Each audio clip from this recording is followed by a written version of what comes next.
বাশির ভাই জানতো না আমি একদিন ন্যাশনাল লেভেলে খেলব। এবার 100 কোটির ক্লাব ছাড়িয়েছে শাকিব খানের বরবাদ সিনেমা। বাংলাদেশ সহ যুক্তরাষ্ট্র এবং কানাডায় মুক্তি দেওয়া হয়েছে মেহেদী হাসান হৃদয় পরিচালিত শাকিব খানের বরবাদ সিনেমাটি। বাংলাদেশের মতো ঠিক একইভাবে শাকিব খানের এই বরবাদ সিনেমাটি দুই দেশকেই কাঁপিয়ে দিয়েছে। হলের সামনে মানুষ ভিড় করলেও ঠিক মতো টিকিট দেওয়া হচ্ছে না দর্শকদের। তবে একটা বাংলা সিনেমা যে এতটা জনপ্রিয়তা অর্জন করবে কেউ ভাবতে পারেনি। এটা কোনো হলিউড বা বলিউড সিনেমা না, এটি বাংলা সিনেমা 100 কোটির ক্লাবে পৌঁছানো মানে সবার কাছে এটি একটা স্বপ্নের মতো। শুধুমাত্র শাকিব খান দিয়েই যে এটা সম্ভব সেটা আবারও প্রমাণ করে দিলেন বাংলার মেগাস্টার শাকিব খান। গত 20 দিনে 50 কোটির প্লাস এসেছে। তুফান, খুব ভয় পাইছি রে।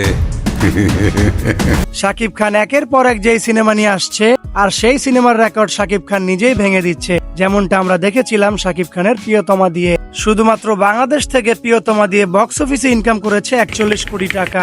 এরপর রাজকুমার দিয়ে বাংলাদেশের বক্স অফিসে ইনকাম করেছে 26 কোটি টাকা। এছাড়াও সর্বশেষ শাকিব খানের তুফান দিয়ে শুধুমাত্র বাংলাদেশে ইনকাম করেছে 56 কোটি টাকা। এবার বরবাদ দিয়ে শাকিব খান নিজের তুফানের রেকর্ড নিজেই ভেঙে দিলেন, দিয়ে বক্স অফিসে ইনকাম করে চলেছে প্রায় 100 কোটি টাকারও বেশি। শুধুমাত্র এখানেই শেষ নয়, খুব শীঘ্রই বরবাদ 2 নিয়ে আমাদের সামনে হাজির হচ্ছেন এই সিনেমার নির্মাতা মেহেদী হাসান হৃদয়। যেটা বলতে চাইছে নির্মাতা আমি এটা বুঝতে পারছি এবং আমার বিশ্বাস প্রত্যেকটা মানুষ বুঝতে পারছে এবং কানেক্ট হচ্ছে গল্পের সাথে।